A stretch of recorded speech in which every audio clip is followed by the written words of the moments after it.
Hello everyone, thanks for stopping by Digital Card Enthusiast. My name is Nate, also known across the internet as Throne Omega, and today I wanted to share with you a fun and spicy brew featuring Basri, which is all about building up your troops, getting lots of +1/+1 counters on them, and then proliferating to keep making those troops grow taller and taller and taller and beating your opponent's face in. Now, I want to set some expectations early on in this video before I get too deep into walking you through the cards on screen and why the deck is the way it is. My playtesting with this deck has led me to the conclusion that this is not a competitive deck. If you were looking for a deck to hop onto standard ranked and try to smash your way up to mythic, I would not recommend this deck. If you are looking for a deck that is fun and thematic and something cool that you can just hop into the play queue to have some casual games as a change of pace and engage in some shenanigans, that is the mindset I would walk into with this deck. I tell everybody that's to ward off any comments going, your deck sucks, man. This is not meant to tear up the constructed meta, okay? It is meant to have some fun shenanigans. So key to the whole deck is Mr. Basri Ket. 3-cost Planeswalker. Put a +1/+1 counter on up to one target creature and it gains indestructible until the end of turn is the +1. And the thing that you are going to be using the most. Everything that can give you +1/+1 counters is a good thing because Conclave Mentor, if you would get one +1/+1 counter, you get that many +1 instead. Which means you're going to be getting more value out of Basri Ket's ability. You're going to be getting more value out of Pollenbright Druid if this is on the table and then you use Druid's ability for a token. Basri's Solidarity will put a token on, or a counter on every creature that you have out in play. So you're using those sources. Knight of Autumn can put counters on itself. Basri's Lieutenant can put a +1/+1 counter on something. And Ajani the Greathearted, his -2, lets you put a +1/+1 counter on each creature you control and a loyalty counter on every other planeswalker you control. So you can high-five Basri, give Basri another loyalty token counter. I'm getting tokens and counters mixed up today. So those are the things you're using to tick up to get more +1/+1 counters. Then to be able to get more value out of that, you've got Grateful Apparition in here whenever it hits an opponent in the face, Proliferate. Huatli's Raptor, whenever it enters play, Proliferate. And Evolution Sage, whenever a land enters the battlefield under your control, Proliferate. So your sequence is you're throwing down your threats, you're putting +1/+1 counters on them, and then you're using your Proliferate triggers to make things bigger and continuing the cycle on to get bigger and bigger things and smash through. This is very much a glass cannon. As you can see, it is all in on putting out troops and getting those creatures bigger and bigger and bigger. There's no removal in here, so you're locked in. This is what you're going to do, and you're going to live or die by how well you can get creatures out and how well you can get them buffed. Like I said, it's a casual deck. So that's kind of the theme in a nutshell. Straightforward enough in concept. Sequencing can get a little bit tricky sometimes. You want to make sure that you're threading the needle right to get the maximum number of counters and then proliferate triggers to maximize that value. But it is an enjoyable deck. I have gotten Basri Ket to ultimate pretty easily with the right setup here. And Basri's ultimate being at the beginning of combat on your turn, you create a +1/+1 soldier and then get put a counter on every creature you control. Conclave Mentor again makes that 2 instead of 1, and then you're looking at potential proliferations above and beyond that. So very fun deck. That's kind of how it plays, and now we will move on to showing it in action against actual opponents.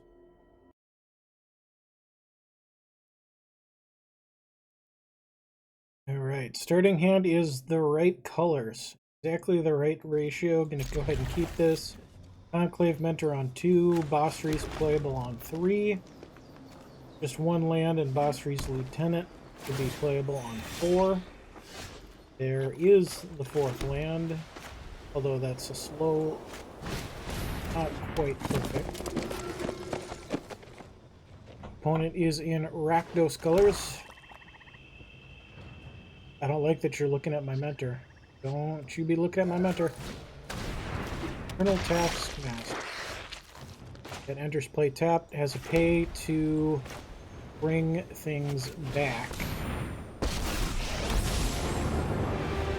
Come share bread with me, friend. I will guard your advance. Indestructible. You could attack Basri. So I'm actually not gonna. Yes, I am. Black is not going to take a risk that Basri is not going to get annihilated in the next seconds.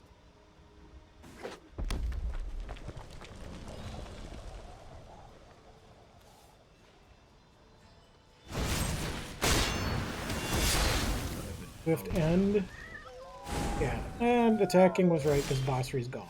So, it's all good. Couple of plenty. Huatli's Raptor to proliferate. Sure. That on top. Can play Grateful Apparition and attack with the Superior 4/2.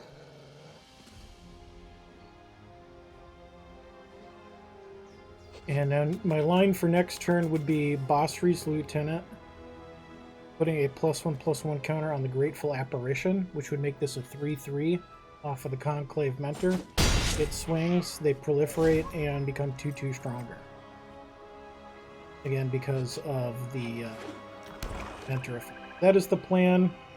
If both of these survive to my next turn.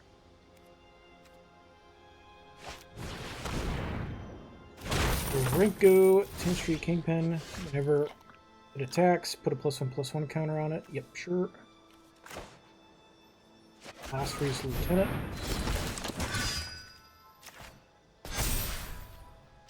Remove both of those.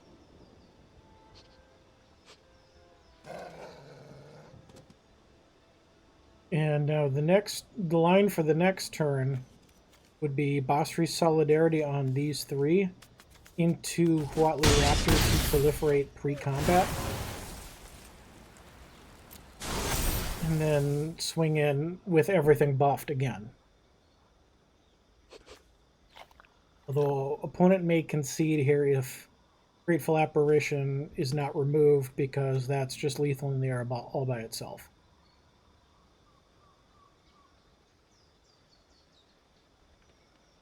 This is what the deck looks like when it curves out right and it gets... its threats are allowed to stick for any amount of time, and the opponent did concede. So that would have been the line with those cards next turn. It wasn't needed, though.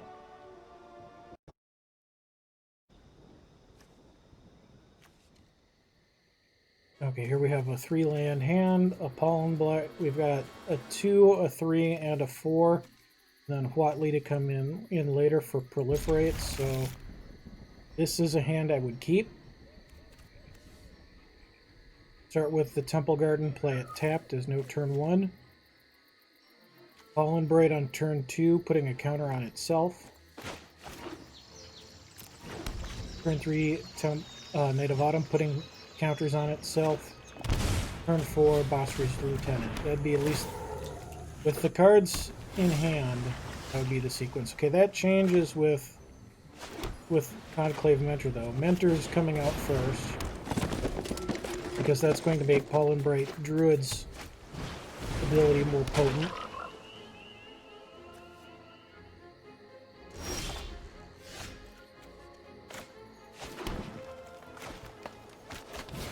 Will be mana efficient and play the Night of Autumn, all 3 land. Now next turn it would be kind of nice to get a another land to have 4. So Pollenbright Druid to put a +1/+1 on the Conclave Mentor here, and then play Huatli's Raptor to Proliferate, and I have to sacrifice a creature. That's not fun.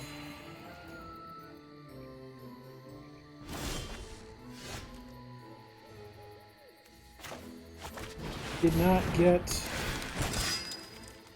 another land. This would not kill that, so it's not worth attacking at the moment.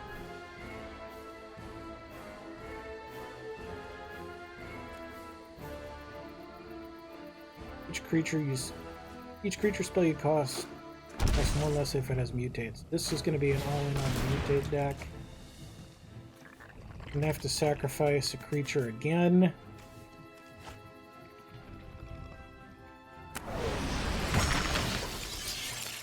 By my little bottom.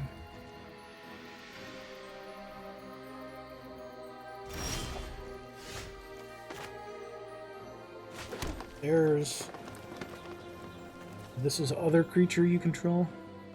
It'll put a +1/+1 on target creature you control. So it can do it.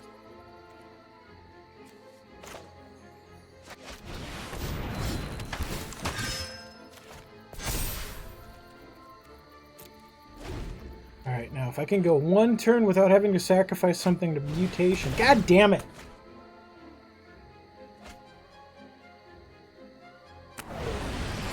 I just wanted one turn. Now I'll get a knight. Feels bad.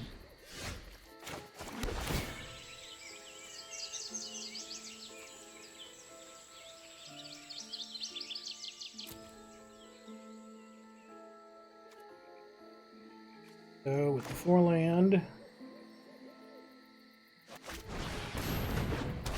I'm going to put a +1/+1 on Knight of Autumn. And then I'm going to throw down Huatli's Raptor to Proliferate. And swing in with the 7/6. Because I need to do some damage here. I do have a few things I can now sacrifice to the all-in on mutating plan. So, whatever, Pollenbright Druid's gone.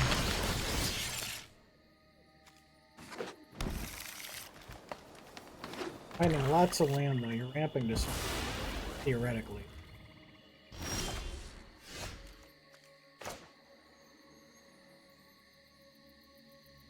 Protection from multicolored.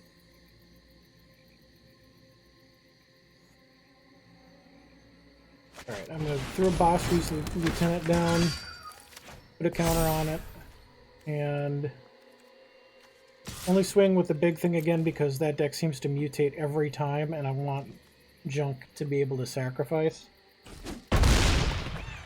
Opponent goes down to 2, so no more creatures come down. This would be simply an alpha.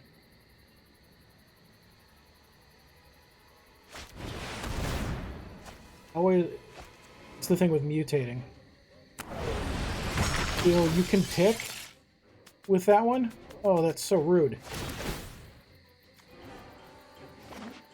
I don't think I care, though. I think I have enough creatures that I can just... Oh, I still have to sacrifice a creature? Well, took a knight. You have one card in hand. So I think I can just swing all, and I got the win. Oof! Annoying to be playing a deck with no removal against a deck that wants to go all in on one ever-mutating creature. Alright, another round of Basri coming up here. I would remind everybody that every video in this... Every game that I've used in this video was queued up through the play queue, not ranked. I would not consider this a ranked deck or one that you would try to ladder with, though I do find it to be quite fun.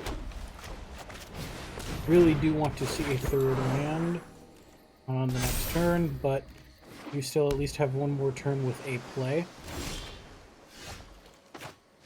There was the land.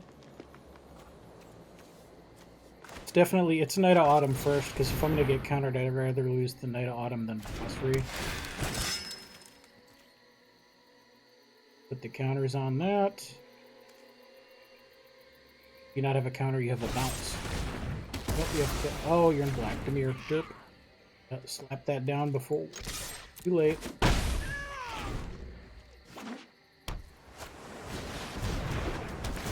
Fairy's Tutelage.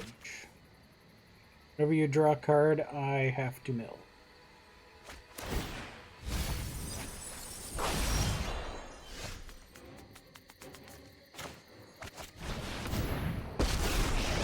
Boss right now. That is shenanigans going.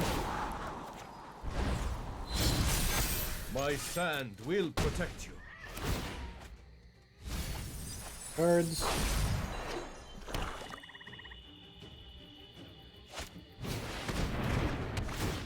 Oh, this is going to be mill.deck. 2 Teferi's Tutelages. That's your game plan, isn't it? Just to make me throw away my entire library.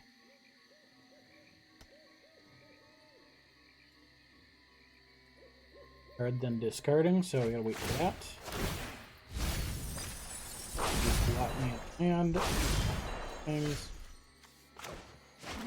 Okay. So could go Ajani here.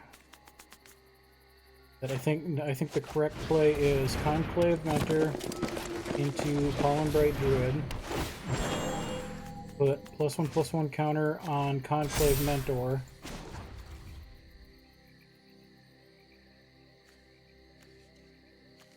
Or and a minus Basri. Oh, I shouldn't have. Person attacking.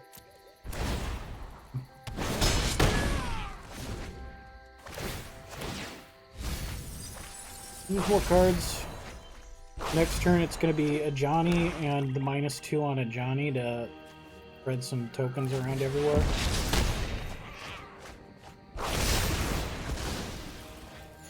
All of the mill. Dry land, go. Suppose Scry's useless here when I'm gonna mill everything.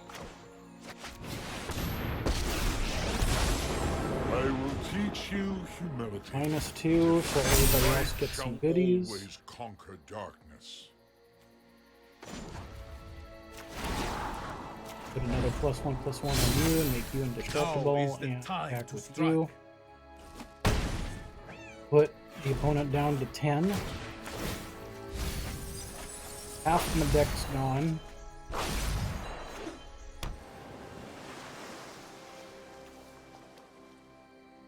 We got our super friends here.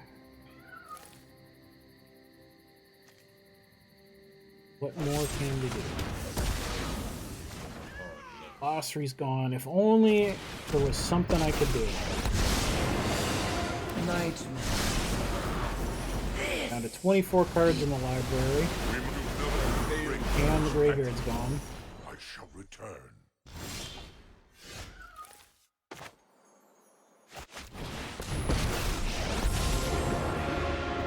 We are a team. We succeed or fail as one. A -2 again. We were not destined to fight. And go +1/+1 here and give this one indestructible. I will guard your advance. And swing with all 3 of them.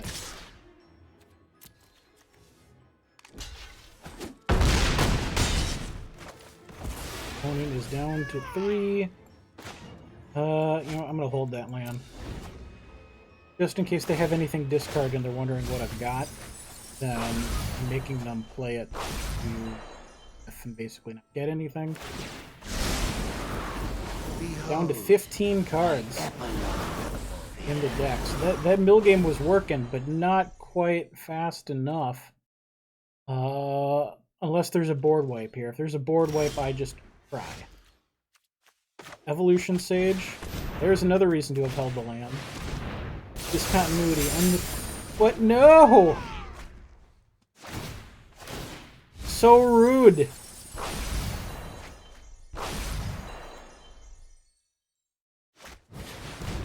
Narset, what does Narset do? I train every day.